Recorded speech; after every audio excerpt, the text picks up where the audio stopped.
Welcome everybody back to another Boldcast reaction. I'm Carson. I'm Lindsay. And this is Fruits Basket episodes 9 and 10 reaction. What happened last time? Last time we were still at the beach house. Akito was getting everyone to come over and hang out with him instead. And at the end he asked Kyou to come next time everyone goes over to his house. Indeed. Make sure you leave a like and subscribe. Check out Patreon for more Fruits Basket reactions. Get a month ahead, etc., etc. If you're watching on Patreon, thank you very much for your support.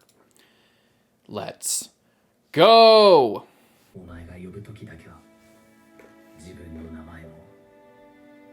Is he gonna die this episode? Jesus Christ! What is this setup?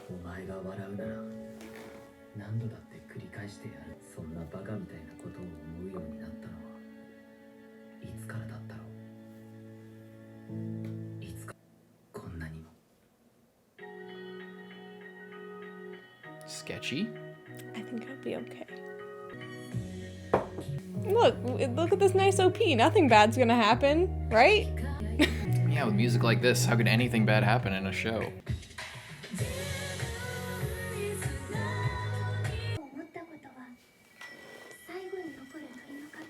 Akito? Right. Yeah. That makes sense.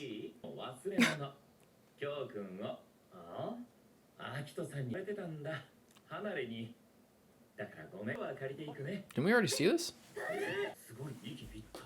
Didn't we already see this? I don't think so.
Why did he stop?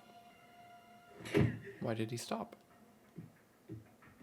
For what reason did he stop? Because he didn't want to punch him in the face. He's always trying to do that.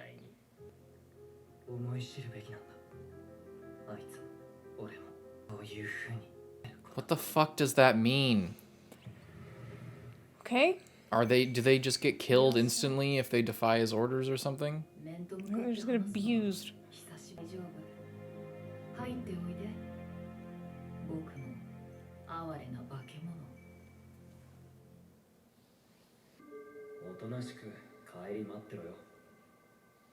I don't like it. I mean, just going to Akito's house, I think that's pretty unlikely. Yeah, Tohru, I thought you were aware of, The kind of, just because he's getting included, this is not a good thing to get included on.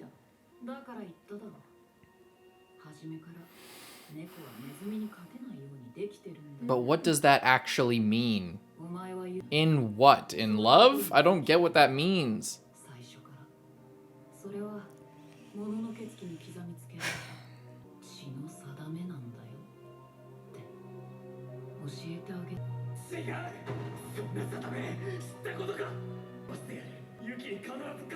In a fight?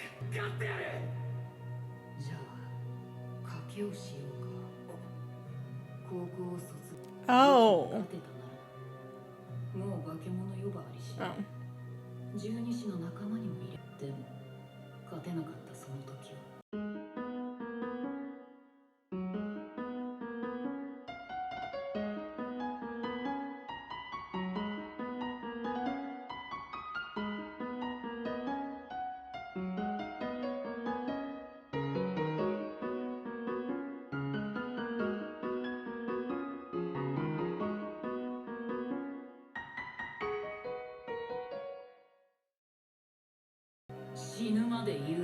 With what means? With what means? If somebody, like, what's the punishment for not following his orders? Is there anything?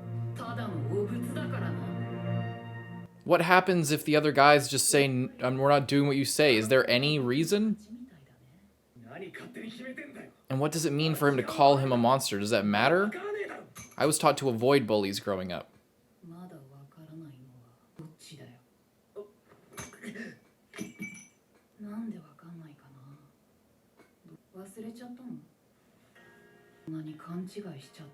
I get that he's evil. I just don't know what he can do to him. There must be something with I know, the... I'm so just...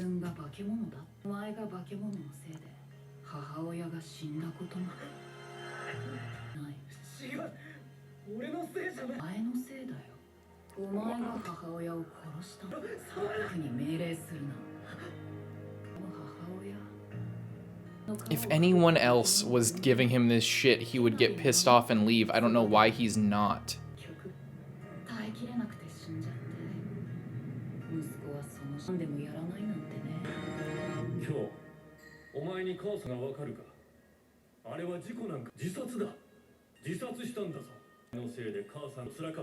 Oh.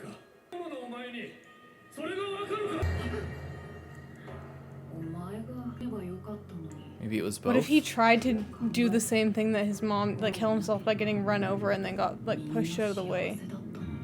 Yeah. If that goes in his eye. Were those real or was that metaphorical ropes? It seems like it was metaphorical, like he was just getting in his head. But maybe I'm wrong. He's gonna threaten her now.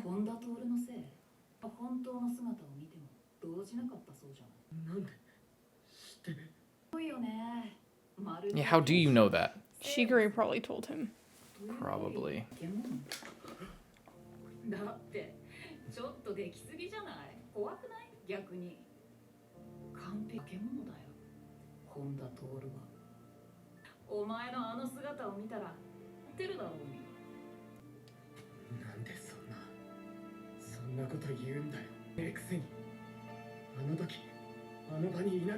Why do you care what he thinks? I wonder if he has the ability to like heighten people's emotions, or like something about him allows him to like really get to people. Yeah, I'm thinking there must be some sort of mystical ability, like hellish charisma he has, or some sort of reason why Kyou would give a fuck about what he's saying, other than just it's cutting to the core. But anyone could say that. If anyone tried to get in his head, he would just leave. He would just say fuck you and try to beat them up.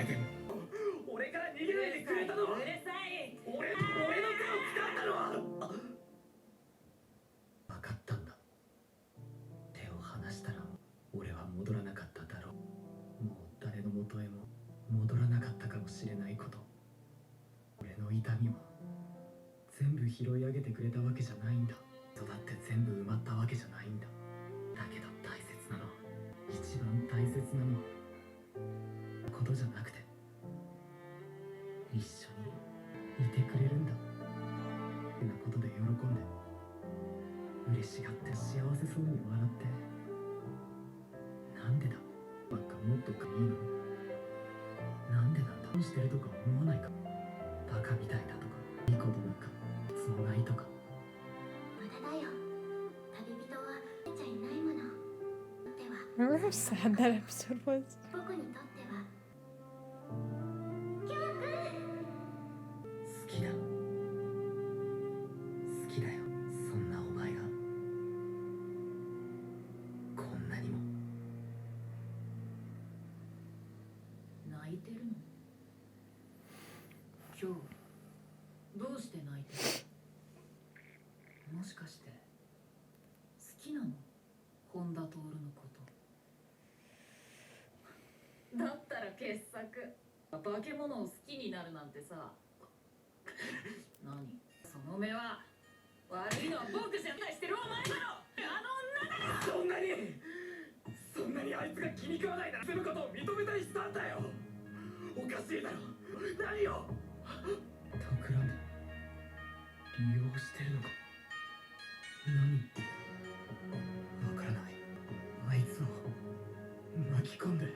You do a good job of that yourself. Yeah, such a good job. I don't know if you do anything else with your time.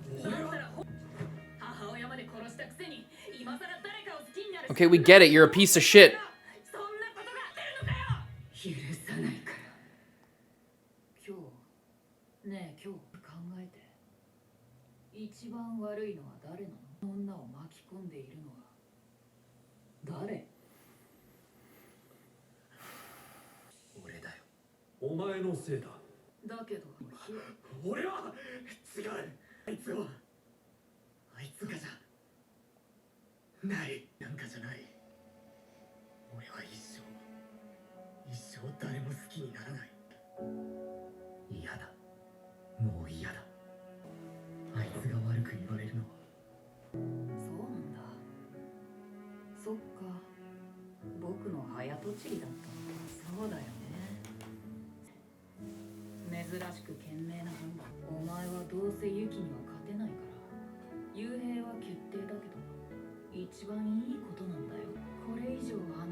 Kazuya?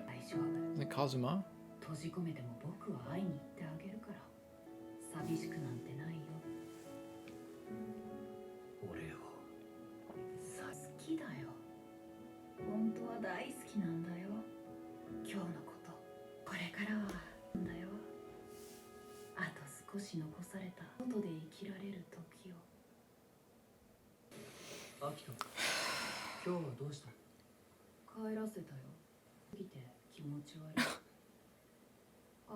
Wow.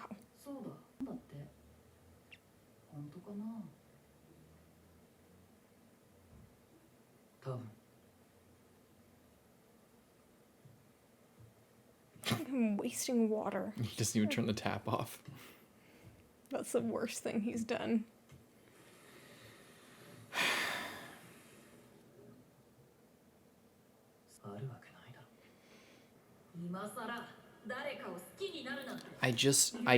I get what they're trying to say and what this kind of going on with the story.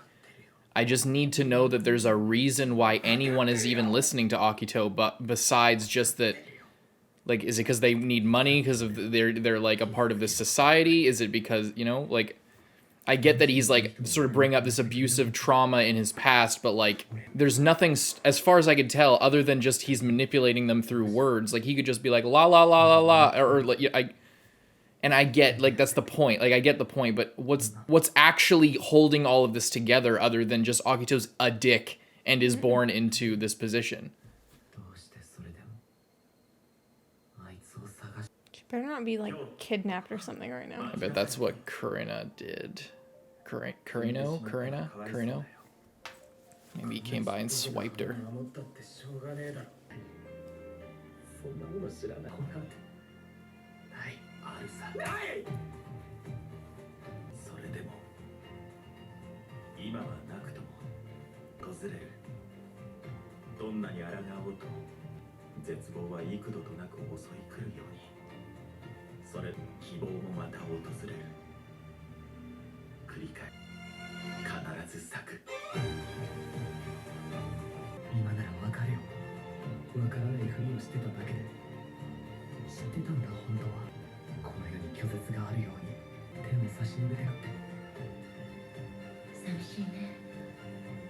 Kyoko.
緒にいてくれたらとか望んだりもしてたけど許さないからこれ以上巻き込んだらかわいそうだよだけのものにしたいとか望まないからお願いだせめて残る時間だけはそばにそうです、京くん。よろしいですか？お了解です。今日も腕を振る。お前な腕と見て歩け You don't even have sleeves, you idiot. しょうがねえなそばにいた Little 離 handhold. れるその時まではその瞬間までは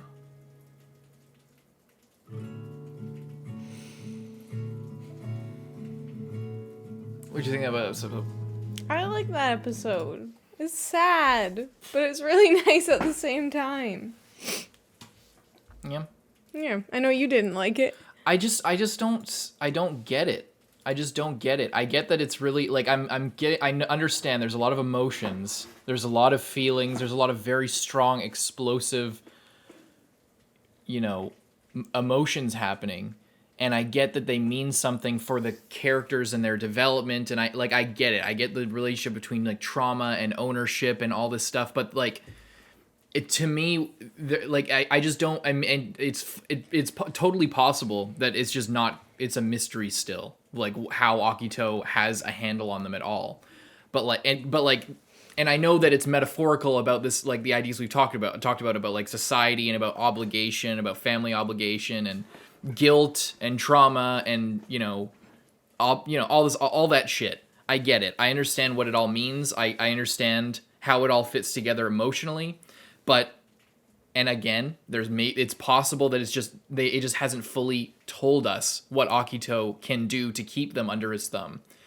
But so far, if there is no magical reason why he can manipulate them, and it's just all about his position in this world, like I'm sure Japan's government would have something to say about them, killing people and like injuring people and locking people up in cages forever. I'm sure there's someone who would, maybe call the cops, or removing that because maybe that's too easy. Like someone who would, at what point did Kyou start caring about what Akito said, and why? Like what does as far as we know now, and maybe that'll change in the future. Like I'm saying, maybe there is some magical reason, but other than like getting in his head and just saying all of this shit, like if somebody was in front of, like, I get that he has like sort of power over everybody, but I don't know where that power starts. Like and there must be, I'm banking that there must be some sort of magical reason why. I think, because like nobody wants to follow. Nobody. Well, that's what I'm saying. I'm saying like only Kurino is like feels like it's just he's kind of caught up in the pattern, but like nobody wants to do it. He's I know. Like, yeah. That's what I mean, and I feel like that's the idea, is that like because the metaphor is so wrapped up in them needing, like, and it all kind of works together like that. But if there's no real justification as to why these people would follow all of this or listen to him at all or take this abuse, I just don't see what justifies it, other than like the emotional aspect and what it means and what it's saying. But it feels like there's this conflict where like nobody wants to do this, nobody wants any of this, and the story is like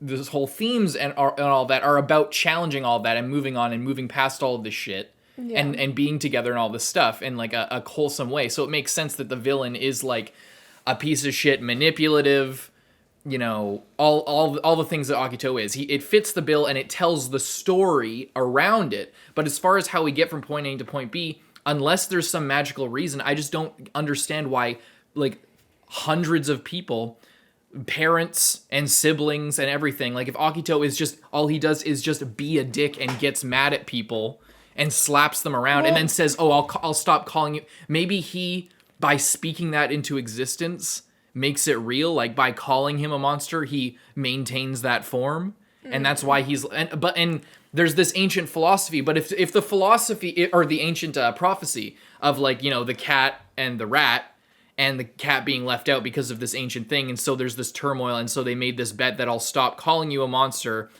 if you can beat you. And invite him into the Zodiacs. Right, but why does he want that? Like, why would Kyou want to do that? If like, he doesn't seem to like anyone there. Like, there's no I'm saying there's no reason for him to want to be attached. Like, there's nothing about this whole family circumstance that would realistically make a character like Kyou, who is rebellious and who naturally, you know, rejects authority, to follow the authority. I just don't get it. There's threatening Tohru, but before all of this, he was still like kind of he was living with Shisho and stuff, but like, I just don't get what is holding all of this up if nobody has any desire to maintain the status quo. There's no like reason for it to be maintained as far as I'm aware. Well, there's a few things. I think that, you know, in like the original like tale of the Zodiacs or whatever, they're all invited to the feast by whatever, the god or whoever that was. So like that person, Akito, or like the head of the family, is a key player that clearly isn't just a random person or an elected person or whatever. It's someone who is like born into that role the same way that all of the Zodiacs are born with no choice into their role, right? So that makes me think that there must be something, like, you know, like the Zodiacs went to that feast and like they got like chained up in there. They got like tied into this like cycle basically, and that involves Akito, or like the head of the Zodiacs. So I think it lends you know, like the Zodiacs, they can all turn into animals, so it makes me think, okay, Akito can't turn into an animal, but he must have something about him. He must. I think that there's multiple levels, because I think that there is a magical aspect. I think maybe it's something just innately in the Zodiacs that they like to a certain level like can't challenge him, or are like subservient to what he says in some way, like subservient to his will and like can rebel against it to an extent, but something like in their nature just doesn't allow them to, you know, fully ignore him and like move across the country and never see him again. Do you think Kyou is involved in that? Because well, he seems to be, because, you know, he's not in the Zodiacs, but the cat is still reincarnating. Yeah. And, you know, and maybe it's and something, you know, maybe it's deep within Kyou. He wants to belong. Even, you know, you say he, you know, is rebelling and doesn't like any of them and this and that. But I think, you know, all he wants is to belong, and he's rebelling because he feels like he doesn't. He feels like he's always on the outs and that no one will love him. That's when he's like stomping on that flower. He's like, why should I care? Because no one cares about me, so why should I care about other people? But what he really wants is other people to care about him. And he wants to care about other people. So I think, like, part of his, like, cat spirit, and also just part of him, wants to be part of the Zodiacs, because there's, like, he was supposed to be there. But, like, okay, so I say you're, like, ostracized by you know, your community. Well, you're a real person, and you have your parent killed themselves, your other parent hates them, there's some abuse going on there, and you are prone to, you know, maybe there's something mentally wrong with you, rather than like like let's remove the magic for like 1 second. Like, why the fuck would you entertain all of this? Well, so that's why there has to be some sort of magical reason. That's all I care about. Cause like, oh no, I care about the characters, I care about them, but I know all the stuff about, like I said, there's all this stuff about belonging, about obligation, about, you know, community and society, and, you know, feeling connected. That's the whole, we talked about that a lot, about this feeling of family, and like how Toru's, like the way that she creates this whole environment is very good. The way that Akito creates this environment is very bad. And it's sort of a commentary on like human relationships. I get it. I understand all of that emotionally, but there needs to be some tangible reason why people don't rebel. There needs to be. If it's just that Akito is manipulative like a person is, then why even have the superpowers anyway? Yeah. What about this? So 1,000 years ago, so I have a spirit in me that 1,000 years ago was a part of this ritual, and like they already didn't go to the New Year's banquet, so they can just not go. They're allowed to, they can choose to just not go there. Like, I don't know if that's for very long or if there's some consequences to that. There's a lot that's clearly still being hidden, but I'm beginning to be worried, and I hope that I'm wrong, but I'm beginning to worry that there is no reason and that it's resting fully on like the emotional conflict and what the story is saying about human relationships. And all of these emotional outbursts and everything. But when like characters are seemingly acting out of anyone's best interest, themselves and the people around them, and like the whole community, by sort of following Akito's orders, if there is, and I'm beginning to worry that there isn't a reason why they would act outside of their own self-interest or the interest of their community by propping up what Akito does just because he's the guy in charge because of some ancient thing. So if there is not some sort of, cosmic chains that are binding them and that like influence them in a real way, not in a metaphorical way, not in this is a metaphor for trauma, this is, all that stuff. There needs to be a real reason outside of like, Akito threatening Tooru or whatever, that people are like falling in line, or that why would Shigure, he clearly wants to change things. He's clearly not cool. He's scheming behind the scenes to try and fix something.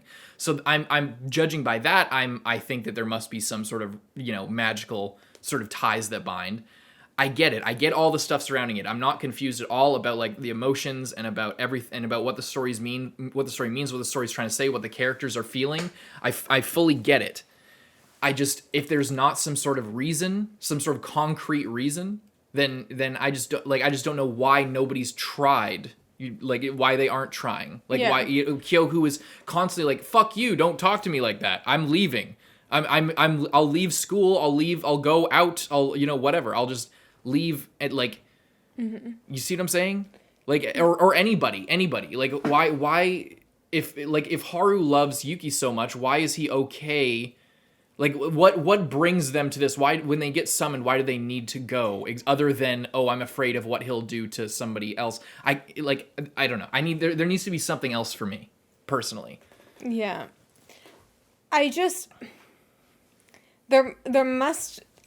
that there just must be something else to it. Because we saw all this purple shit. Yeah. But like, and I don't know if that was actually there or if it was showing us, like, this is the level of power that he has over him. Over his emotions. Yeah. And like, and he seemed to be, like, almost reading his mind. Like, he very intuitive about the situation. Like, Kyou comes to admits to himself that he loves Tooru. And then, like, 2 seconds later, Akito's like, oh, so you love her, do you? Like, and it's clearly, I feel like they're showing that, and he constantly is preying upon people's, like, deepest and darkest fears and insecurities, and I feel like because of the way that they're all, like, mystically, like, magically connected to Akito, I feel like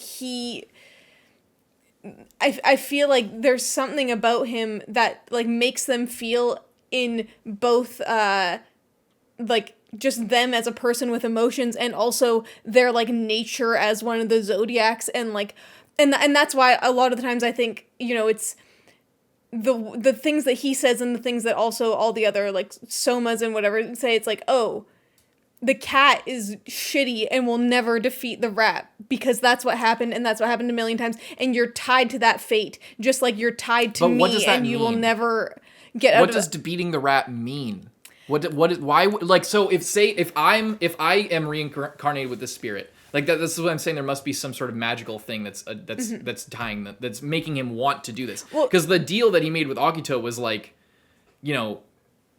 defeat Kyou before you graduate high school, or defeat Yuki before you graduate high school, and I'll stop calling you a monster.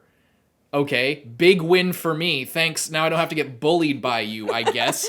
So I'll beat up my cousin just to get you off my back. I guess that's the whole thing. But maybe there's something else is what I'm saying. Mm-hmm. Or if you don't win, then I lock you up forever. And Kyou takes that deal. That's why I'm saying, like, it doesn't, like, I get the manipulation and the trauma aspect, but I'm not taking that deal. I don't give a shit if Akito says I'm a monster unless there's some reason behind it. It's because it seems like a lot of the power that okay, so we're like more than 30 episodes into this series, and I'm still really confused about like how the actual stakes of the conflict here. That's partly what's frustrating me. Also, the way that Akito seems to be exerting his force, if that whole like purple tendril thing was metaphorical and not literally happening, the way that he is exerting his force over Kyou here is by like, but you're just the cat spirit. Like, you're just the cat spirit who lost to the rat, and you know, whatever. You're to blame. It's like, and I'm starting to worry that there's not a real reason why they are drawn to this. I feel like there is a reason. I just feel like they're dragging it out maybe slightly too much. But I don't really have a problem with it because I'm confident that when we do get the answers, at least I hope, and I'm putting my faith in that it's going to be satisfying and, you know, make sense with the story.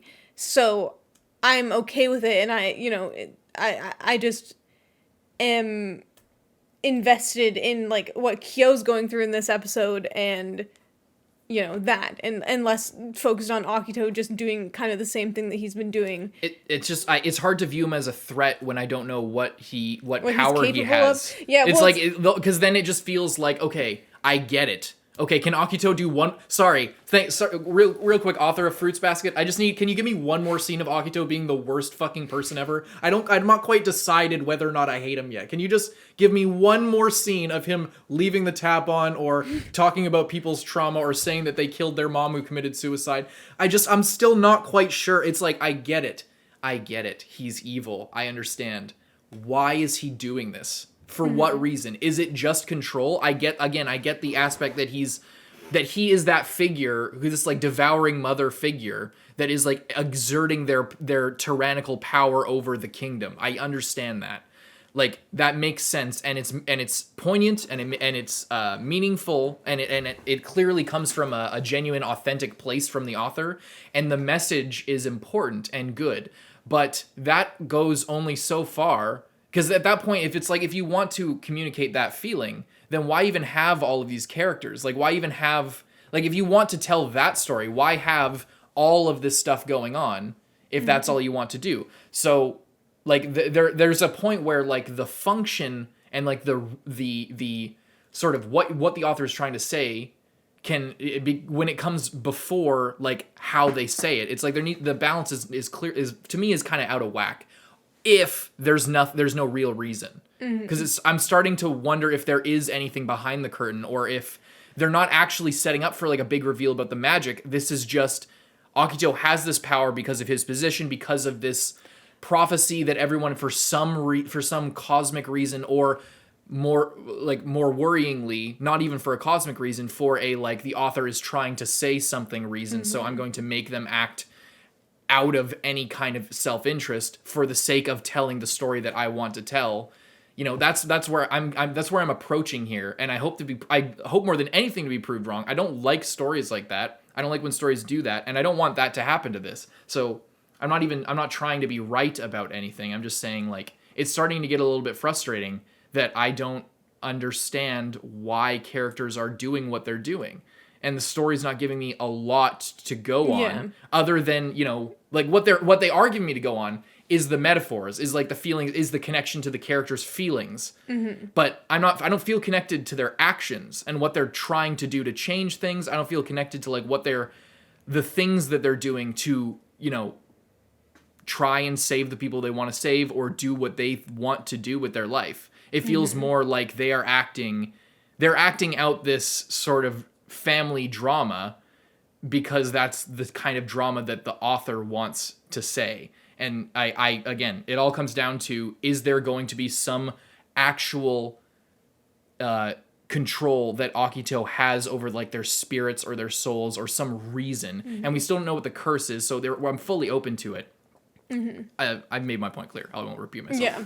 I think that this is also something that I've been thinking about as well. So Shigure's whole plan, obviously I think that that's probably also what makes it a little bit more frustrating, especially for you, is, like, not only is, like, Akito and, like, exactly what his deal is a mystery, we also have Shigure, who has, like, his completely separate plan that is also a mystery. So it's, like, two separate mysteries, and they keep getting, like, more hinted at with no actual, like, reveals or, like, steps towards, like, being able to even guess at what they're really up to, you know? But I was thinking, it's like, Shigure is older than Akito. Like, Akito, unless he just looks extremely young or something.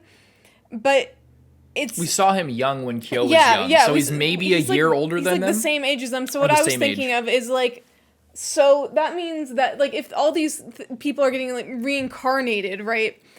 And that means Akito would be as well. So it's like who raised him like this? And that's what I'm saying. Well, that's what I'm saying is that there must be, like, in the way that all of the zodiacs are kind of influenced by their animal and like by people's perceptions about that. It's like Akito seems to be just as influenced by his role as like the head of the family and like loving everyone and getting love from them. And it seems like it like has just gotten so warped and twisted, possibly because he's a child who was like immediately from birth put on this pedestal as like, you're the head of the family and in charge of everything, and you know, you need to like facilitate this family essentially. But it also makes me wonder, okay, Shigure has this whole plan to take him down. It's like, did that start because he was displeased at how the previous, like, probably old man dude that was the head of the family, was that guy, was the previous guy the same way as Akito? Or like, what was the deal there? Was like, I different? Did Shigure decide, you know, based on the fact that Akito is now younger than him and can be more easily manipulated, and that's why he's, you know, able to make all these power moves, possibly in a way that he wouldn't be able to make if it was someone that was like 40 years older than him or something like that. I just got to be thinking about that because I'm thinking. Well, we know that Shigure. I'm forgetting his name. Is it Ayato? Ayame? Ayame. Yes. Ayame and Hatori. They all cried that one time. He's like, you remember when we all cried or whatever? And we saw in his flashback. Like, so he looked to be about like a little kid, like 6 to 8, roughly in that flashback, maybe a little bit older. But Akito would have been not born or a baby. So maybe they were crying because like there was this older, you know, figure that was the leader of the family and was a good guy, died, and then they like wanted to create that again through Akito, but Akito was just a bad egg and just kind of turned out bad for one reason or another. Yeah, I don't know. Mm-hmm. I just thought that was interesting. Maybe. Like, I just hadn't really thought about that up until this point of like the age discrepancy. I mean, I had like thought about it, but I hadn't thought about what that means for someone like Shigure, who's been, you know, having all these crazy plans.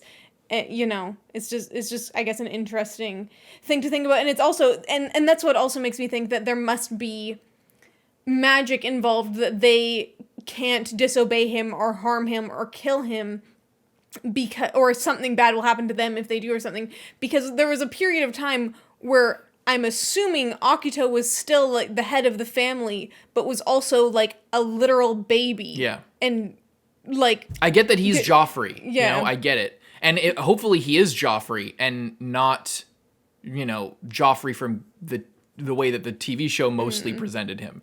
Like, Joffrey as a character is a product of this, like, terrible nepotism and incest. So there's that. That's another connection between Akito and Joffrey. And every Soma. But, yeah, it's, like, the idea with Joffrey is that he's a boy king, got too much power, has, you know, all the power, none of the philosophy, none of the care and the joy. But also, it's not just that. You look beneath the surface and you're like, he was egged on by his bitch mother and, you know, poisoned from, and like had no guidance from his father, and was mostly just told that he could do whatever he wanted. He's in a lot of ways acting out so he can get attention. Mm-hmm. So I think that's the similar thing that's going on with Akito. Because yeah, it's just starting to get frustrating when I'm, how many episodes? This is episode 9. We're 34 episodes into the show. Yeah. And we don't know what the conflict is about. Especially now that they're showing Akito a lot more. Yeah. And like really, really focusing in on him. To me, it feels like the information isn't quite managed enough, because it feels like we got 10% over the course of season 1 of like sort of thinking about what's going on, maybe 10 to 20% of the whole story. Mm-hmm. And then we have gotten nothing else but like reinforcement that there's that, and like expanding of what that means, but we haven't got any actual information about it. We just know the only thing that has been ramped up is like more people like Rin are unhappy with shit. More characters have had their own run-ins and traumas with Akito. And then since all that stuff, we've just learned more and more that Akito is just more and more of a piece of shit. He's acting like an asshole. And that's not information. That's not like adding to the stakes. It's like whether Akito is 150% a piece of shit or 170% a piece of shit, that doesn't make me more attached to the conflict. Like, I get it. He's evil. I get it. And I'm sure there's a reason. There's some sort of trauma, some sort of thing that ties into the whole plot. I need something to attach me to the conflict. Because so far it's just, it still has the same amount of like emotional sort of feedback and emotional buildup. And, there's progress being made in Tohru and Kyou's relationship. Love that. What we did learn was all the stuff with Kyoko. Yeah. That was genuinely really cool. That's like, more about his actual character and things that he actually did and experienced and what draws him to Tohru and expands things. That's like learning shit that fills out the character and the whole sort of interpersonal relationships and conflict. That's like information that changes the way we think about stuff. That's kind of what I need in the other half of the story. Yeah. But I like that. I loved this. This was so cute. It was really cute, and it makes sense. It also makes sense why he was so,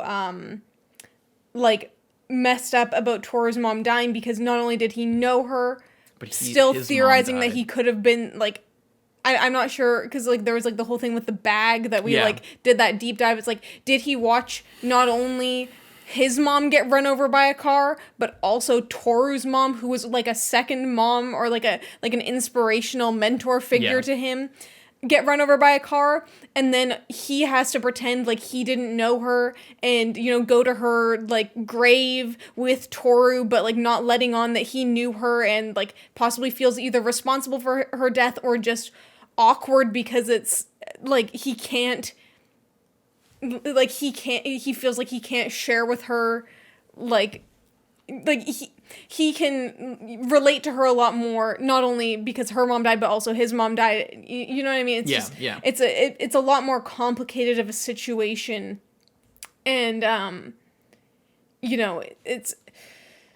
it's just sad, but I love at the end when it's sad that he, thinks he's going to get locked up into a cage and stuff like that. And it also makes me wonder if, him, like, say Tohru, I know it's like he's like, oh, if I beat Yuki, will that, then he win. Like, he wants to beat Yuki, basically. And I'm wondering if there's gonna be, like, a thing of, like, he keeps thinking of it as, like, oh, he needs to beat him in a fight, but then really, he's, like, beating him against, like, with Tohru, like, he will, like, win her love over Yuki, and then in that way the cat will beat the rat and, like, be the first one into this new, like, family that is, like, because we talk a lot about how Tohru seems like a better center for this group, and Akito is just, like, not fitting it, so she's, like, hosting dinners and she's doing this and she's doing that,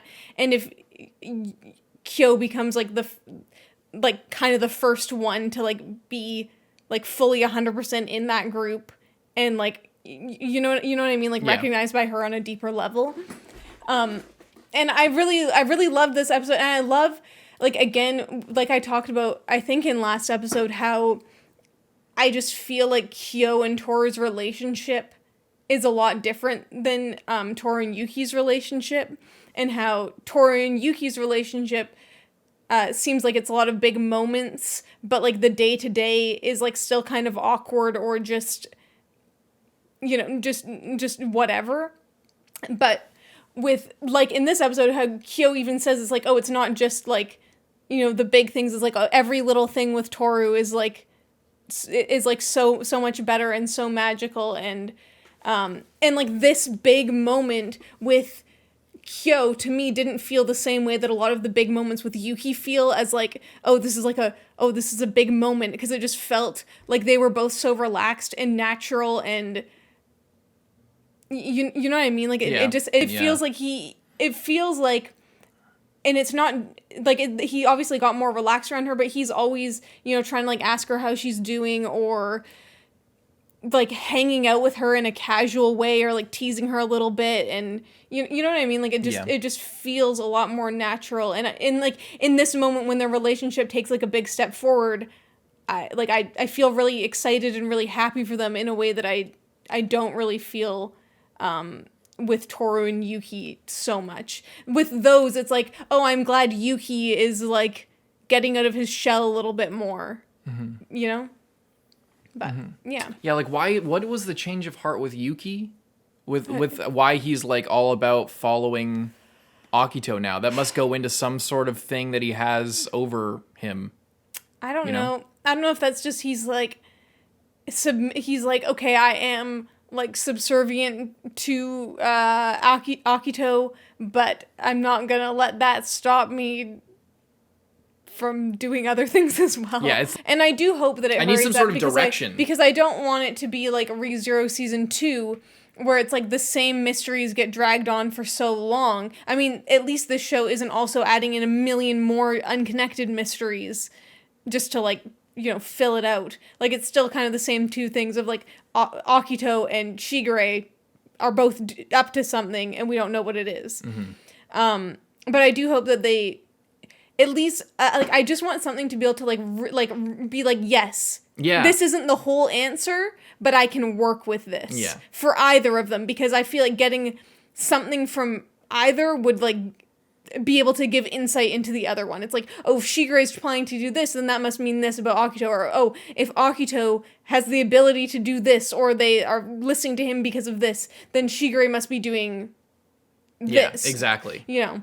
And I feel like that's what makes me, that's why I'm kind of on the fence about it, and I'm not fully like disliking it. It's because to me it's equal possibilities that it is just more focusing on the message, or that there is a reason, but maybe it's just the kind of explanation that will just like just everything will fall into place instantly, and it's like so a big reveal. They get through these moments with the characters first, because they need, and like Akito is, you know, playing his part, but we like, you know, we need to see Yuki like have a confrontation with Akito react in a certain way, Kyou do the same thing, all of these characters, everyone's kind of like meeting up at this is like a very pivotal time, but it just seems like there is a lot that like it seems like they're almost trying to get every character to a certain place, so that like emotionally, so that when there's like a reveal, then when everything starts happening, a certain amount, like all the characters are in like the right part of their personal arc, so that when that happens, the focus can like shift to that. You know what I mean? Well, it seems like maybe the reveal is just very simple. Like maybe it is just like, oh yeah, Akito, if the, you know, the curse states that if we disobey him, we instantly die a terrible, horrible fucking death, or melt into a puddle or something, and that's really scary. Or you just can't, and it's just against your nature, and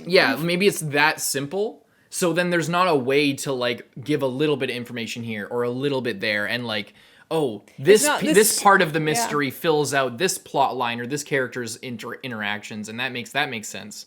But I still don't know what's going on over here. It feels like it's going to be the kind of thing that's like, oh shit, now everything makes sense. That's crazy. I see why you were baiting me for 2 seasons straight about all of this shit, and you know, like I feel like it's going to be like that. Anyway, we should probably move on to the next one. I think so. Leave a like and subscribe.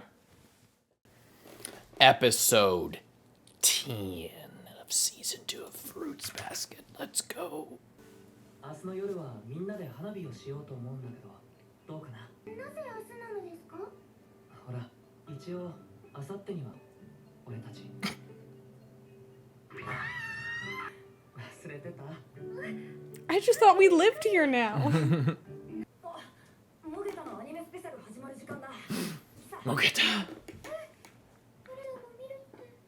が声をかけてきますですよ。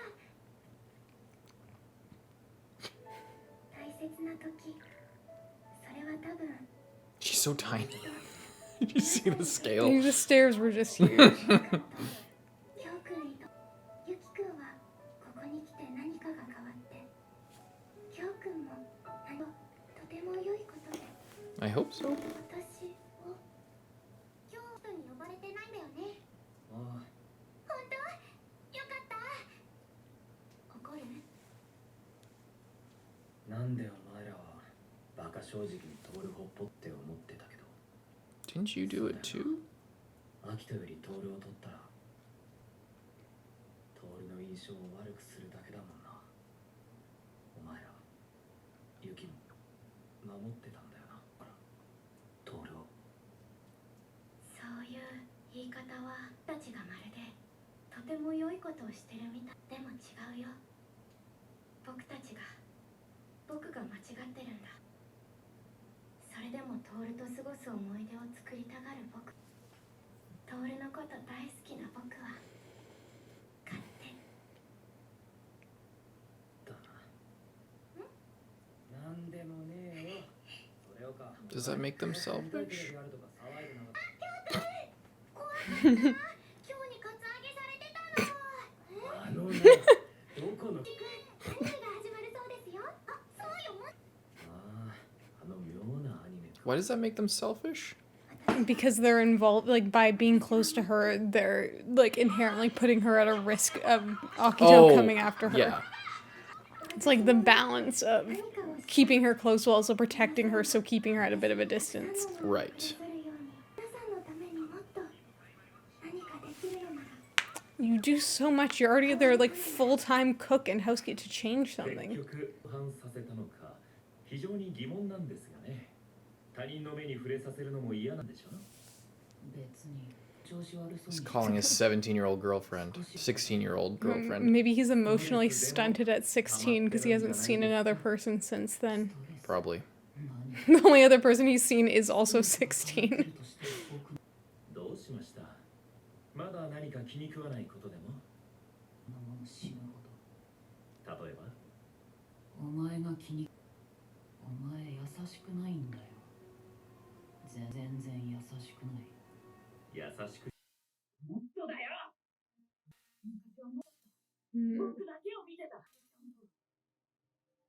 っとお前やっぱりあの女の何本家から連絡が。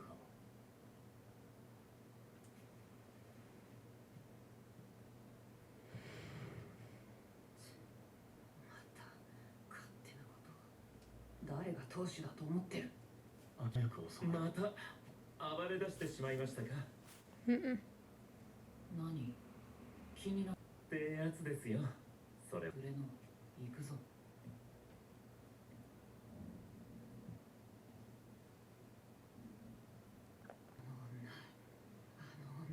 あの女アキト、準備できたか。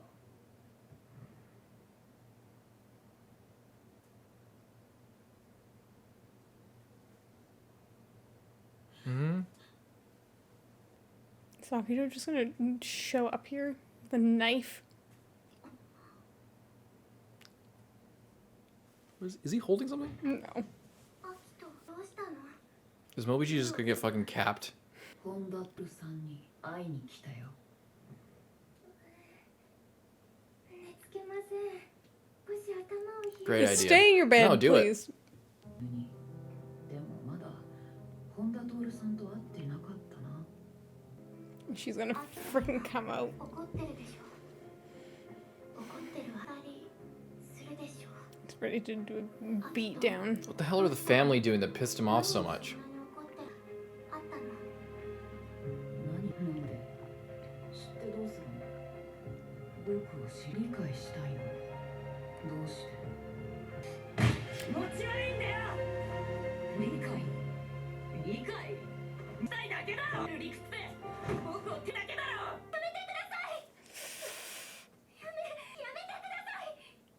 やめて命令する言葉だ。ひどい君だね。でもトール僕は君に会いに来て失礼な態度を取られようと思う。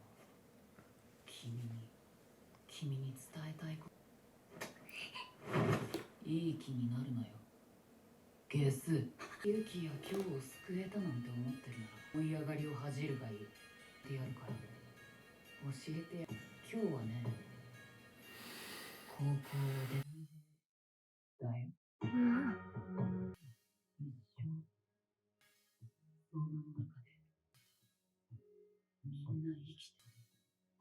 Why? He's tired of them going off with her instead. He's just finally sick of it. 変わることなく幸せな未来 What if they say no? でもお前は入れてやらないよでもお前は入れてやらないよ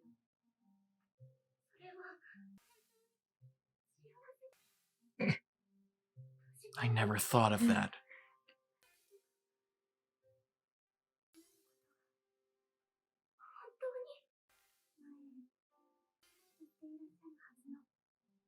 皆さんの思いは悪いことも世に言う他人の君と僕らで君の脆弱な感じられるほど安易なものではないんだよ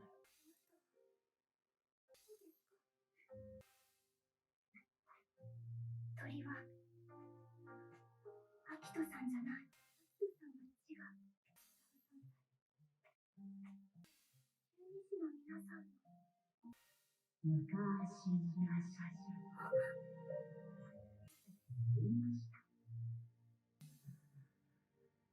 昔神 Oh my god! Command their souls.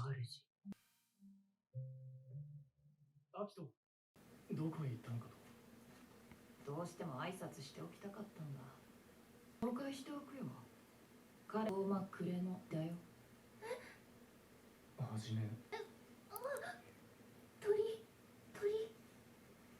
トールさん十二支はみんな元へ帰ってくるだ離れることができないから僕らの幸せを壊そうとしないで出しゃばらないでおとなしくしていてないと罰が下るよ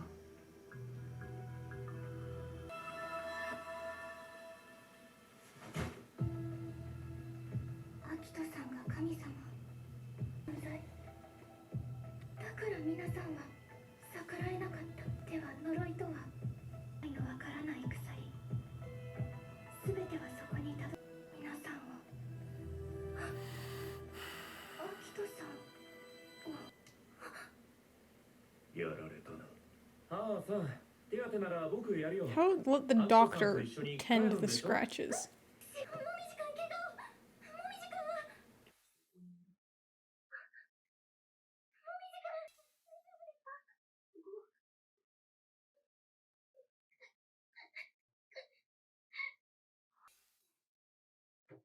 綺麗な涙 It's a weird thing to say. Yeah, that's what I was just saying. What? 風邪ひくよまもみっちはよ So it's just that they don't have a choice. That's そ it? れに比べて Yeah. 俺たちはもみじなら Hmm. 必ず大人を呼びに行ってくれるって言っただろあいつでも自分を情けないとか思う皮肉違うよ本気で守る絶対に言うなまさかそうだな守るなんて簡単なことじゃないよそれ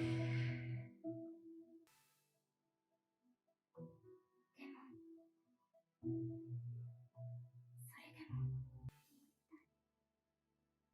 守ってみせたい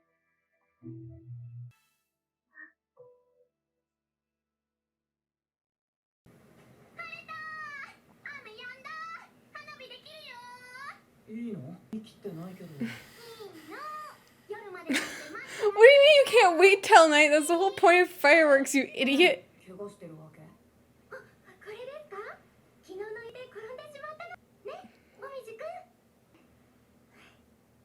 僕たちなのよそれ言うと夫婦だろ花火すんだろどれからだ任せてちゃんと決めてあるくようわこれはチーカ一見の価値ありそうかよ京都 snake is the worst firework. ああ、花火やったことないっつったら、急に買ってきたことがあって。 I love Shisho so あっ much. たんだって思う。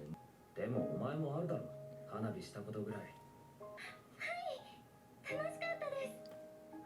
火と喧嘩を見ると血が騒ぐ。ヤンキー。俺、これやりたい。それってどういうわかんない。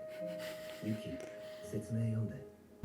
Can he not read? 導火線先端に引っ張って飛ばしちゃダメだよ。向いてる向いてる。俺、信じてる。信じんだ。Oh.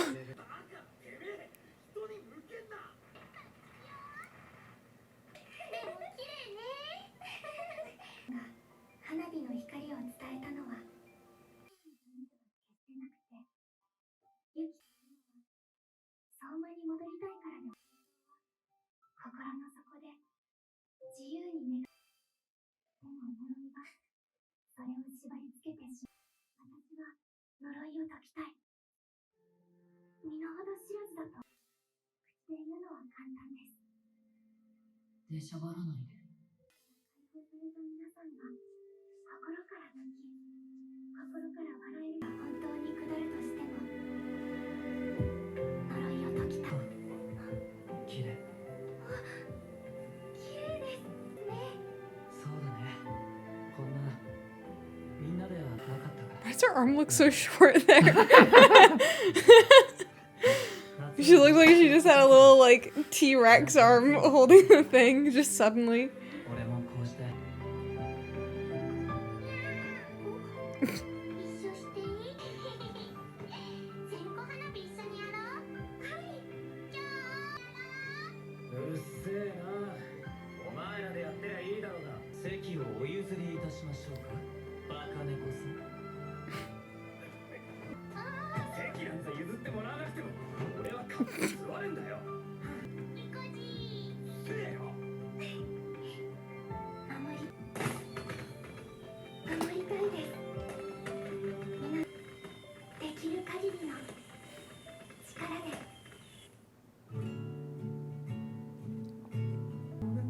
You want to tell me? What do you think of the episode? I was gonna ask you what you thought of the episode.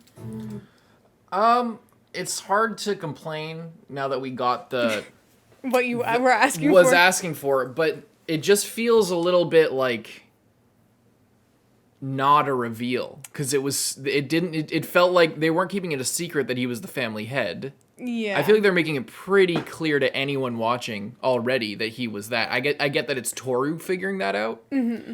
But like the whole scene acted like it was a reveal, and I just what does control? I mean, we'll find out what controlling their souls means, but I take it to mean like they can't oppose him.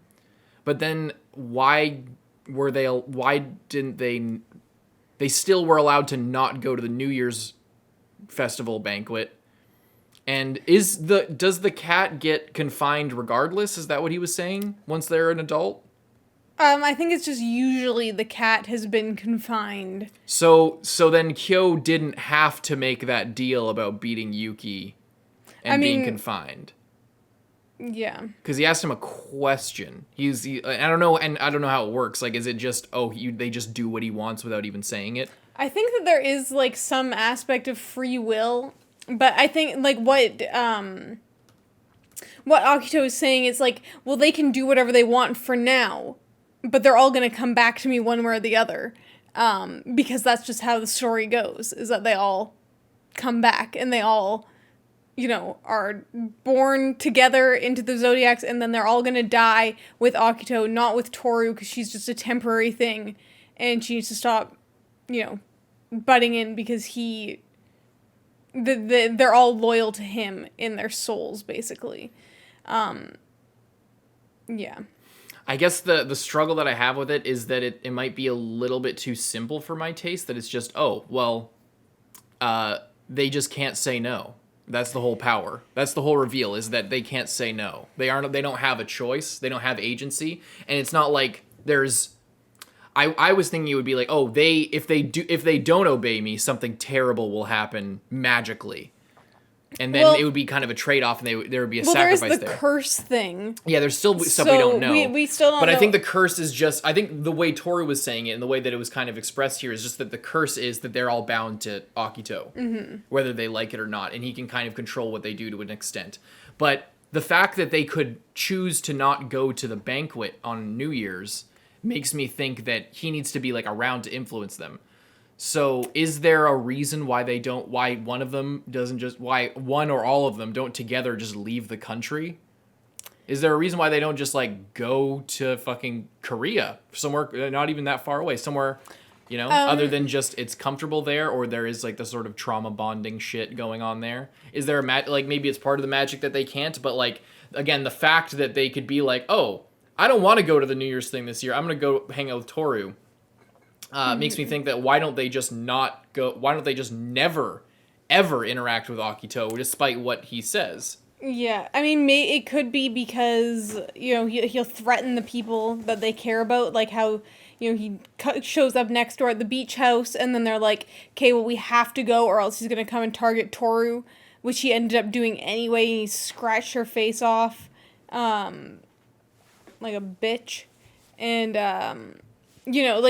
but it does seem, though, like, the closer their proximity to him, like, if they, like, get in a room with him, then, like, he really shakes their will and, really breaks them down. So I'm wondering if it's, while they're in his presence, they are more subservient to him, so that's why, I can't remember the rooster guy's name, he pretty much does whatever he says because he's been so close to him for so long, and maybe if he starts spending more time away, then he's gonna be able to get away from him and not just do everything that he says.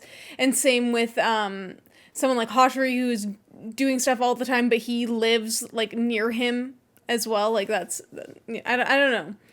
I'm interested, but I do feel like this episode was the start of, okay, now Tohru knows. Yeah. And she is actively trying to pursue and figure out what's going on. I think that was the other thing. It's like the story was giving us these different characters' perspective, but Tohru, she's still the main character, and she wasn't trying to find answers, or she wasn't in on any of it.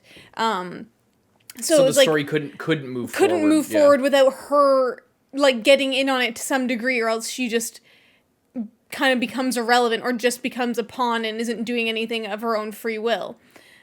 So I think that, now that she knows, she is keeping that like, that's a thing that she's keeping in mind, what the deal with Akito is, and she will be thinking about that and, like, potentially, like, changing her actions or, behaving in a different way or trying to learn more about what's going on. So hopefully, and I know, like, it wasn't really a reveal because we kind of knew about that, but the show treated it like a reveal, so maybe now that Akito has been revealed, then, like, things will move along as well, because even though to us it wasn't revealed, now the story has revealed it to the main character, and, the story can just move ahead. I hope so. I hope it can move forward. Yeah. Yeah, because like I said, it's hard to complain because like the show is doing what I said that I wanted of like giving the reason, but now I'm left questioning like, well, then what can the characters even do then? Because the reveal was nobody has any agency really, other than they want to. Like it seems like.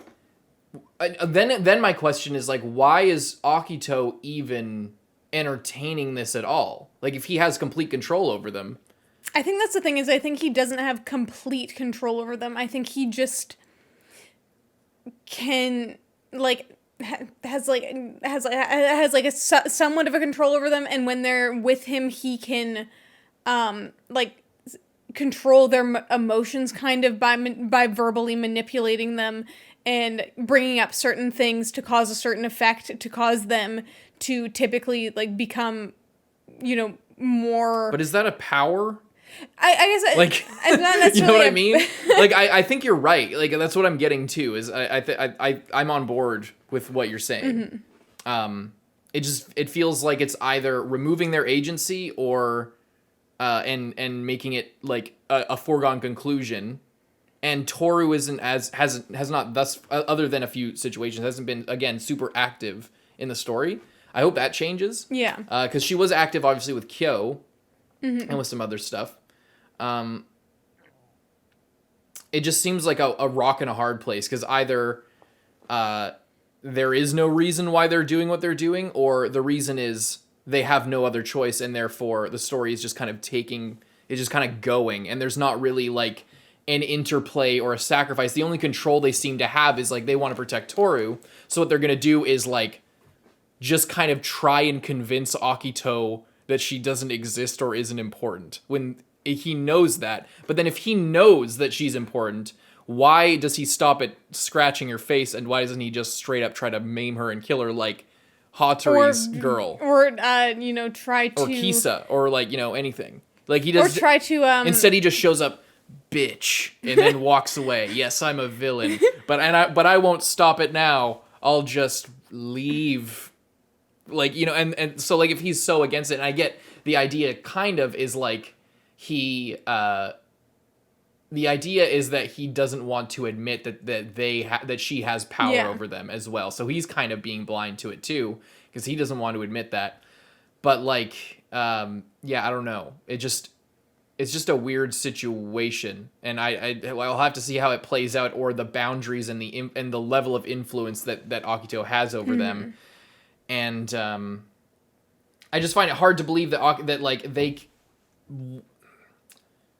What. I just don't know where can the story go from here, really. So, like, they don't have a choice, and they're just trying to convince Akito that she doesn't matter, even though they know that Akito knows that she does matter. So, something bad is going to happen. I just don't know why it didn't happen here when they're out in the woods in a cabin, and he is surrounded by people that he can prevent from doing anything, Like, what extent... And if the power is not as extreme, then it goes back to what I was saying before. Like if he can't actually really control, like, he can control their souls, but they can still resist. Well, then does he really control their souls if they can resist? What power is that then, just other than metaphorical or sort of being the head of the family? Yeah. Well, I mean, maybe it's like a... I mean, what if he just genuinely doesn't even have any powers, and he's only the family head because, like how do they? I guess here's the other thing. How do they? Well, then it goes back, and it's like, why? No.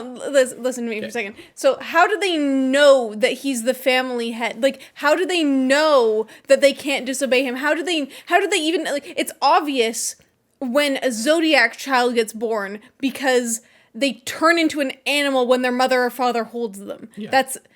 Like, it's, but how do you know, what, does Akito get born Buddha. And, like, he glows purple or some shit, or...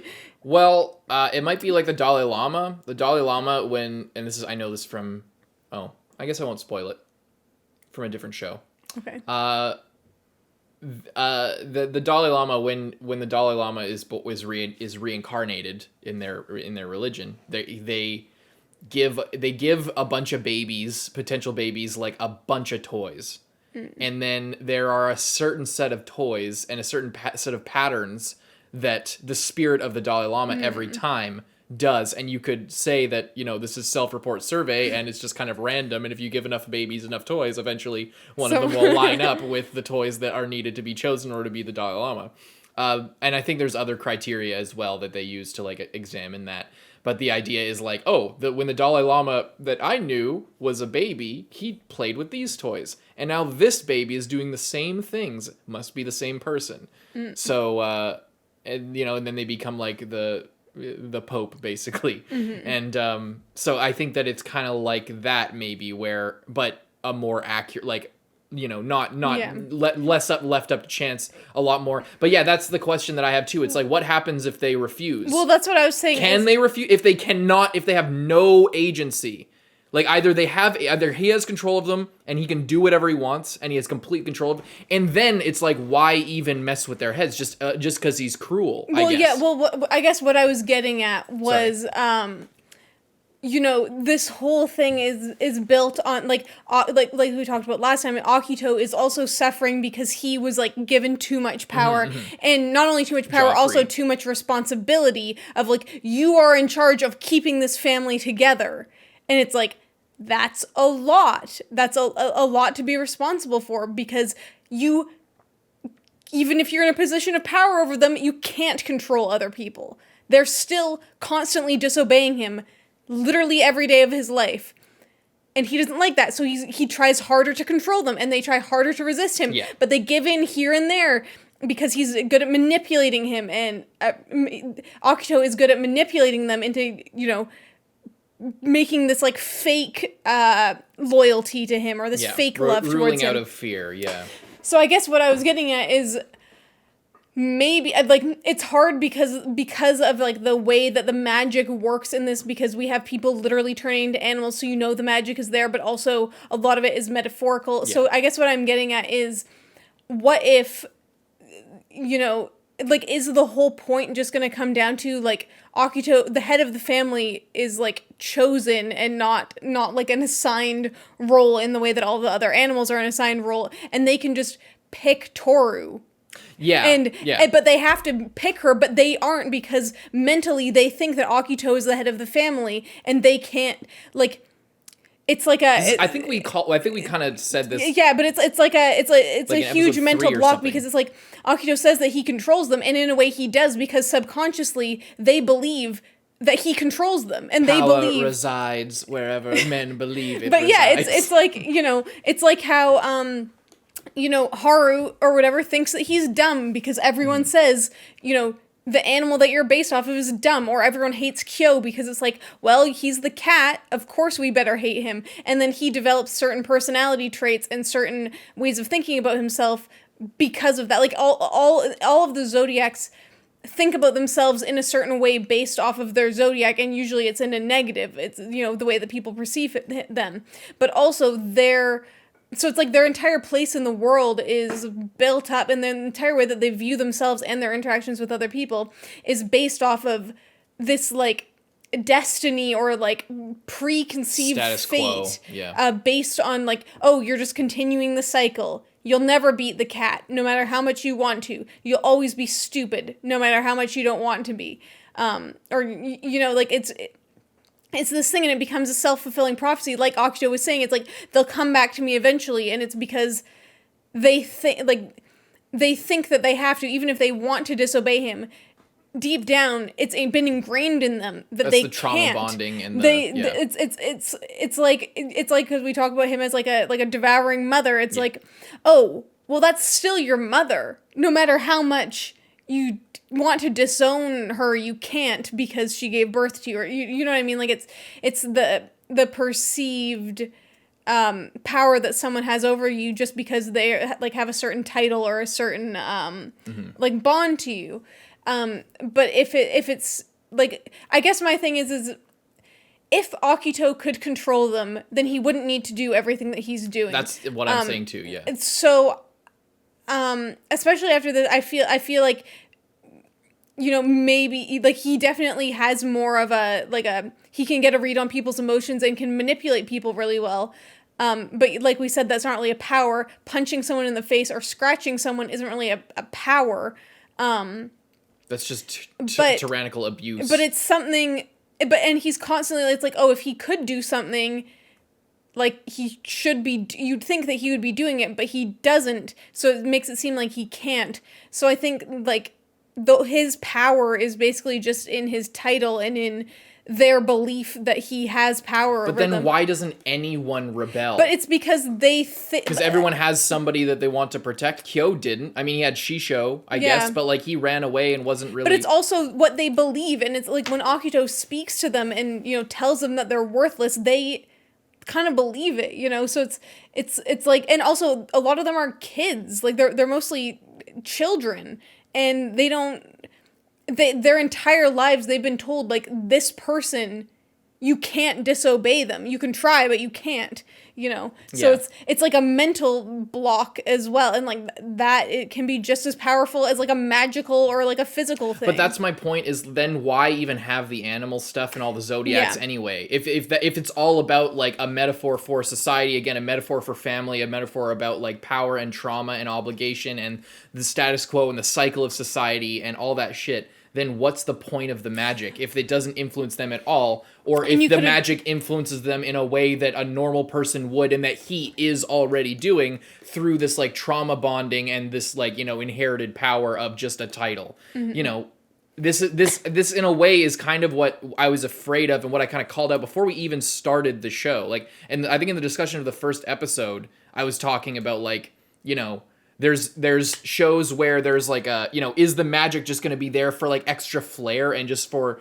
as an excuse for characters to turn into cute animals and for it to feel sort of bigger than it is, but the real story is not going to change at all if there is or isn't that stuff. And it seems kind of like that's what it is. And at that point it's like, why don't all of them because usually in a tyrannical, like in a tyrannical situation like that, at some point people leave that behind them for better or for worse. There's a breaking point, and usually that comes at when, you know, the person that you're supposed to love and care for injures your fiance or injures you permanently. It's like, I know, I get, like, everybody responds differently to trauma. Everyone responds differently to abuse. Their abusive relationships manifest in different ways, depending on the person, depending on the relationship dynamic. Shigure's older, and Hatori's older than Akito. Like, I just, what happens when they rebel? Nothing? They can just leave if they come to a breaking point? Has anyone rebelled and just been like, I'm not going to listen to you, Akito. I don't give a shit if you're talking, that's telling me, like, why, like, if my cousin, who was, like, I guess rich, or that was a part of, like, the main family, that everybody said my whole life, even as a kid, I would be like, I don't care. Fuck you. I'm leaving. Like, I don't care what you say. So, I'm leaving. Is it a magic power? Yeah. Is it a magic power that influences them magically into doing exactly what he wants? Or is it, you know, manipulation and control? Like, is it something of the Like two? a mix Like, of both. it just feels like, sometimes people react in a way that, like, oh, there must be some reason that they're reacting this way. And it's like, well, the reason is that Akito is a piece of shit, and he just can tell them what to do, and they follow it because they have to. And it's like, has anyone ever, and maybe they have, maybe that's a story we'll get to, where, like, oh, this is what happens when you disobey or when you go against the you know, the jutsu here. Like, you know, I don't know. I just need, like, it feels kind of like the magic is kind of just pointless and just there to communicate just the metaphor. And You could have had the same story. You could have had the same story without with that. just And this super abusive, like, weird family dynamic. and at that point, it's like, then there's no mystery. So then there's this big mystery and this big, like, oh, what's going on here? Reveal. But there is nothing going on. It's just what it is. It's that Akito's abusive and everyone has to do what he says. So then what was all the build-up and crazy scheming and stuff before if everything was building up to just he is in charge. That's it. And again, I have to keep saying this because it's not that all of the metaphors, everything, it's not that all of that is going over my head, or that the ramifications on the characters and how they interact and how this dynamic affects, like, their upbringing. We learned about all of that individually with each person, about how, like, the way the society works, the way these family dynamics work, how that has affected all of them, all of their upbringing and the way that they interact with each other, and how it's, like, caused friction and distance with, like, Yuki and his brother, and with all these people, you know, all of this stuff. It's kind of like, the point is that, yeah, like, you basically ran through it, all the metaphorical shit, but we have been saying that from episode 1, so nothing's changed. Like, nothing changes from this. Like, it doesn't impact the way that we think about the story. It doesn't change the way that the characters have to interact with each other now, or that Tohru will, now that we know that. It's the same thing, and it just doesn't feel like it matters to me. Because either they don't have a choice, or the reveal didn't matter and it's not magic. And it, you know, like, it, and then why do they even turn into animals? Yeah. Why do they even? Why does this prophecy even exist? I don't know. It just, I hope that it goes somewhere with it. Yeah. Does that make sense? Yeah, it does. Is there anything else you want to say about the episode? There's just some nice parts in this episode where they're all, you know, hanging out at the beach. Akito looking totally crazy. I love how he just, like, puts on a suit and then like comes out to the house looking totally creepy. Mm-hmm. Why was Shigure all pissed off here? Because Akito was like on to him. He's like, you don't care about me as much as you used to.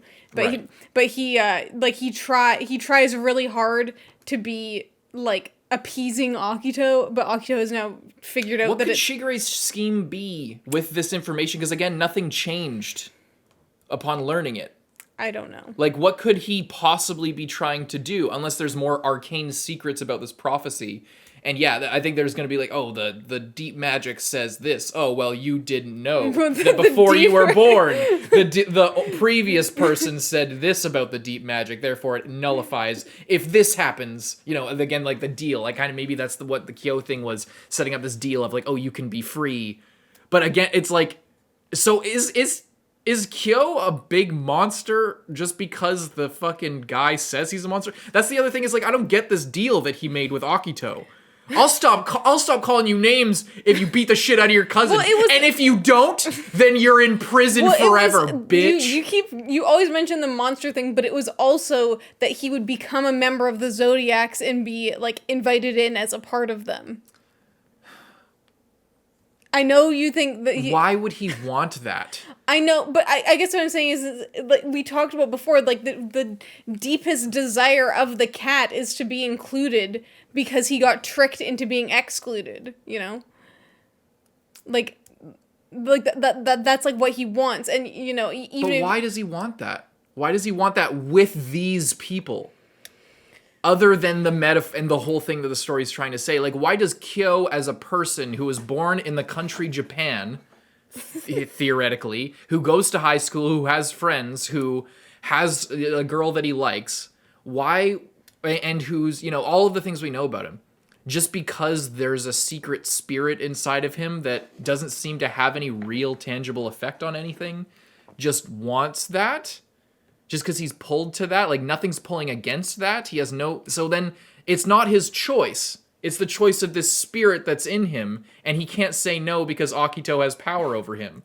So then what's the point of any choice that he makes? Why does he, like, then if he can't make choices, then why do his desires matter in the story? Because then he can't, there's nothing, he's just gonna, you see what I'm saying? Like, he has no agency. He's not a person in that case. Does that make sense? He's a bunch of trauma and a lot of backstory, and he has a relationship with Tooru, but like it makes the characters really flat. I feel like it makes Kyou a lot more flat than I thought he was. If he just is acting out of the magic wants him to be included because the story is about inclusiveness and family belonging. I just hope and again, there might be something more. I hope there's something more to the magic, or I hope that there's something else going on here, some sort of deeper thing beyond just, oh, this big mystery that you were waiting for about like why everybody's doing what they're doing. Well, it's just because they don't have a choice. Yeah. I don't think that's that he doesn't have a choice. I think, like, you know, and then you say, oh, why would he want to do this? I mean, like, think about just like a normal situation. It's like, if in a school there's a kid that's being bullied, then they want to fit in with the people that are bullying them. You know, like that, like that's a common thing. But you don't think, why on earth would this person ever want to fit in with them? It's like, you know, it's like you don't want to be the person out. And his whole thing is like, the reason that he has all of the problems that he does, in a way, is because he's the cat, because he is automatically the odd one out. If he wasn't the odd one out, then his mom might not have killed herself, because she didn't kill herself just because she had a Zodiac baby. She killed herself because she had the cat as her baby. Right. Okay. So, I can see that, you know, yeah. it's... all of them are facing their own different problems from all these different reasons, but a lot of his specific reasons, it's like, I'm sure the grass looks a lot greener on the other side to him when you know, the previous guy that had the cat got locked in a cage for his entire life. Yeah. His dad wants to lock him in a cage. Akito wants to lock him in a cage. And if he could just, like, get in with the other group of people, then he'd be safe from exile, at least, even if he is subject to more, like, strict rules or more abuse. At least it's not at least he's not alone in that, you know? Mm-hmm, mm-hmm. He's not on the outside. He's still going through a bunch of shit. At least he's with the other people, because that's the other thing. It's like, a lot of everyone else, they can like help each other through situations, and it's when they try to exclude themselves, like what's her name? Reen, yeah. Reen, like, she is like forcibly excluding herself, but Kyou never really had a choice in that. And that's why he is, often he's abrasive and, trying to exclude himself, but also he like wants to be included. Like every time he's like, no, I don't want to do that. Like he just did it. It's like, they're like, oh, come over here. He's like, no, I'm good. I don't need to come over there. It's like he's walking the line of being okay with being the loner, and like his reaction is to like, no, I'm fine. But deep down, that's not what he wants. Deep down, he wants to, but he deals with that through like a fake confrontation. Like when Yuki is like, oh well, I'll do this, then Kyou's like, no, you don't get to tell me what to do. I'll do it myself. It's like, it's like a. I'm gonna fire you. No, you don't fire me. I quit. Like it's that kind of attitude, and it's just all very intrinsic to him as the cat, but also him as a person. And I think that's the thing. It's like so then Akito doesn't actually have any power over him. He's just manipulating him. Yeah, well, I mean, he could also have powers, but like part of that, even if he does have powers, I think the powers just feed into the real like metaphor that's going on is that he's being manipulated. Yes. And that's what I mean when I'm saying like they have free will, but they also don't have free will. It's almost like Attack on Titan. It's like Eren doesn't have a choice because that's who he is as a person. Yeah. Kind of thing. It's like, he's not locked into his destiny because he's the cat. It's like he still has free will, but like it's a core aspect of his personality and who he is that he has to like work with and against at the same time. It's like a neutral aspect about his character that has been like long, shown as a bad thing, but it also could be a good thing, I guess. That's just how I look at it anyway. And same with like all of the other characters kind of have their own, aspect that ties in with their animal and like with just them as a person. And it's like they're almost the same thing. Like, but the animals are just highlighting, like those aspects about them and, showing it in like a visual and like metaphorical way, I guess. Yeah. I wonder if anyone will just like rebel. Is anyone just gonna say no? I don't want this. I don't care. Is that an option that's on the table? I don't know. I want to know more about what Shigure's plan is because I feel like that will lock. If I know what his plan is, then I will know like more of the rules of how this all works.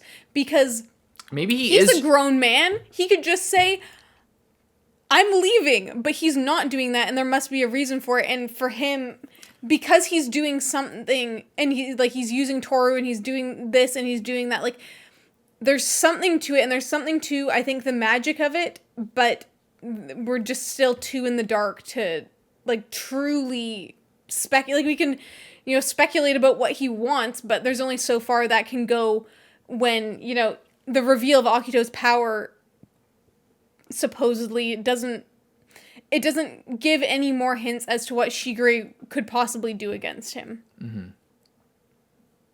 I feel like maybe Shigure, like with the trend seems to be that like it's not that complicated. That seems to be like that's what I'm getting from the show. It's like we're speculating. We've been speculating up to this point that there must be something that we're missing. I don't think we're missing anything. I don't think we're missing very much. It doesn't seem like we're missing very much. It seems like we kind of figured the show out, mostly, other than like the memory erasure thing, which just kind of became less of a plot point over time. I think because of a change in the desired path of the story. It seemed like having somebody who can change memories has been well underutilized, except for in like Yuki's backstory and in Hatori's backstory. But in as far as how it's affected the whole plot, it doesn't seem to have affected it that much since those arcs and we learned it, which makes me think that maybe things have changed. So it seems like the story is just a lot more simple than we were expecting. It's like everything that we learn is just like, oh, well, the reason is because they were abused and because they want to belong. It's like, okay, well, yeah, that's kind of what the show's about. I thought that there was going to be some kind of twist on that. No twist. It's that simple. And that's okay. I'm not saying that it's wrong for being that. It's very focused in on like what it wants to say. So I'm not criticizing it for being like a focused, streamlined story. But with that in mind, it makes me think that there is no big thing with Shigure. It's just that he was trying to get everybody to go on dates and have fun so that they'd be more attached to each other and they'd be more attached to Tohru. So then Akito would lose his power and then it would go to Tohru. The end. And all he was doing, his whole scheme was just him hanging out with Akito, telling him that nothing's going on and trying to convince him that nothing's going on. And it's all been built up like it's this big scheme and like he's moving these chess pieces around, but he's really just like, hey, Akito, big fan. Nothing's going on. Nothing to see here. She's just a little bitch. Don't Which even worry isn't a about scheme. Her. That's not a scheme. That's just that's just subterfuge. That's just a little bit of manipulation, but not even that much. All he's doing is like, hey guys, you guys are having fun. You're kids, right? Go have fun and be kids. Oh, I'm such a mastermind. Hey, Akito, they're not having fun at all. They fucking hate each other. I'm so fucking smart. And we're over here thinking like, what could he possibly be doing? And then it just seems more and more like there's nothing behind the curtain. We are watching the story that will be the story for like maybe I think somebody will die, some big thing like that will happen, maybe multiple people. Some big climactic shit will happen probably at the end of the season. Or maybe in a few episodes possibly. I mean, there could still be a reveal with Shigure. There's not. I'm calling it now. I don't think there is. I think that maybe there is. I don't think there is. I think that that's it. It's like, oh, what's your scheme about? At least you're trying to do something. It's like all he's doing is what the scheme is like the trade-off, because like they're all trying to protect Tohru. And he's in a way trying to protect Tohru, but he's also trying to like make everybody. He's getting everybody involved and making them care, so that they have a reason to like disobey Akito and go and all latch onto Tohru. That's the end of the scheme, it seems like. And all he's doing is like, other than encouraging them and creating this house where they all hang out, is like going over to Akito and being like, yeah, nothing's going on. But that's not like a big little finger plan, like War of the Five Kings, like, oh, I'm going to set these people up, I'm going to set those people up, and then those people together have this interaction that will be beneficial towards this sort of thing over here. And the fact that they're together means that these people will be together, this whole spider web of things. It seems like he's just kind of like, everyone be friends. You guys can eat fucking noodles at my house. But it's like, if that's all it is, then why does Hatori even give two fucks? Like, why is he like getting all bent out of shape? Because he loves Tohru, and he's afraid that Tohru will get hurt. That's the end of it. That's it. And he's like, let's just leave the status quo as is. That's why it goes into like the theming of his character. He's like a doctor. He's a professional man. He talks in a monotone voice. He's very proper. He doesn't show a lot of emotion, and that reflects in his sort of outlook in how to handle this whole situation. Is just like, take it on the chin or the eye. Take your pick, I guess. If you're Momiji, you could take it on the chin. If you're him, you could take it on the eyeball, and just that's it. It's just like, we'll take it, and that's it. And don't get too close to Tohru. That's the thing. Is like, Shigure is like encouraging everybody to hang out and become friends and become attached to each other, and that's dangerous because I could inspire Akito to take revenge or like, you know, fuck with them. And Hatori doesn't want to do that because of what happened with him and his fiance, because and Tohru reminds him of his fiance. So it's just, I guess that's what I'm saying with all of this, is it's like, kind of building it up to maybe be bigger than it is, but it would have been perfectly fine without the build up, because it makes me wonder why the magic is here.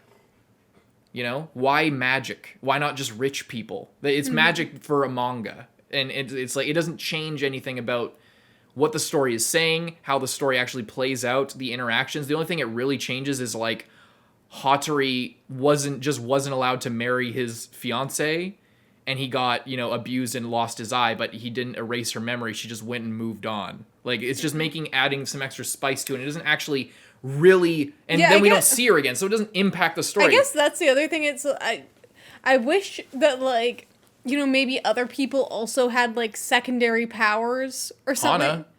Oh, other people then in the Zodiac, yeah. Yeah. That's why I think that it was a change in direction. Is because Hatori was built up, oh, he has this special power. And then Yuki can, like, command all these rats to do what he wants. And they can kind of all do that to an extent. But it seemed early on like they were all going to have, like, a power associated with them. But then it's interesting because then, you know, Kyou still has his monster form that no one else seems to have. But they also don't have other powers or anything. So I guess I just want to make it clear. I still really love the story, and I feel like no matter whether it's like anticlimactic and Shigure is like up to just literally what he seems to be up yeah, it's to. like, oh, what a mystery. I don't really care because I'm really invested in the characters and I really like the story. And if the story is just what the story seems to be, then that's fine. I love the story. If they, you know, like kind of reincorporate some of like the more magic elements, I'll like that too. If they don't, you know, a little bit disappointing, but whatever. I'm just disappointed because it feels like the story was trying to make me care about a lot more shit than it needed to. Like, it just didn't. It seems like up to this point there was like it seemed like there was going to be some kind of reason why these multiple things are happening, why there's all of this shit going on at the same time, why there's like these conflicting things, and like, ooh, this is so mysterious. But then it's not even a mystery. It's not other than to Tohru, who just is kind of ditzy and is paying attention to different things. Right? Like, so that's my only problem with it, is like, I like the story. I like what the story's trying to say. I like the show and like how it's going. Like, I like the characters. I like the, you know, I like the relationships. I enjoy watching them. But it just feels like, looking back after learning what we learned in this episode and seeing what that changes about, it doesn't change anything. And it's like, then why even have 10 of the episodes that we watched of runtime? Like, it doesn't, half the stuff didn't end up mattering at all. And I know that a lot of people are just going to be like, and maybe it will matter. So as with the whole point of reaction is that these opinions are subject to change depending on what happens in the future. But like, nothing changes about the way that we view the world and the story and the character relationships and the metaphors and the philosophy behind the show and the everything. Nothing really changes by like what we're becoming, what we're understanding about Akito's influence, you know. And I thought that it would, and it felt like it was going somewhere with that. And maybe that is like a sort of, it, like, that feeling is more of a vestige of the possibly a different initial plan for the series that the author might have had early on, with, you know, everybody having like a kind of a superpower and it being a lot more magically oriented. And then as it went along, it became a lot more character focused. And then the reasoning, like, as far as a magical thing, became less important, and then the reasoning became way more tied to the emotions of the characters, the relationships, their trauma, and all that shit. And rather than telling that through a sort of secondary storytelling method of like using the powers as a kind of metaphor, the powers just kind of are not really the focus as much in order as a vehicle to tell that kind of a story. Which is fine, because what we're getting here, if you remove all of that, yeah, the story's great, but then it just makes me question what's the point of all of that, and why can't it just be, then it feels like either it was an abandoned, or a, you know, it was going to be maybe more of a thing and now it's not, and that's okay. Or it was all of this stuff with the animals is just added to be more cute and to market it more to a younger audience. And just, it seems like maybe more of a marketing tool, and like, oh, wouldn't it be more fun if this romance just had animals for no reason and all of this stuff? Because it doesn't seem to be all the magic doesn't seem to be impacting anything or have a bearing on anything. That's my problem with it. Because like if it wasn't there, it feels like the story would not only be the same, but it would be better, because there wouldn't be it feels like it's bloat now with the way that everything is going. You know. But I guess all the fate stuff. We'll see how it goes, and, you know, yeah. Leave a like and subscribe. See you in the next one, Carson. I'm Lindsay. Bye-bye.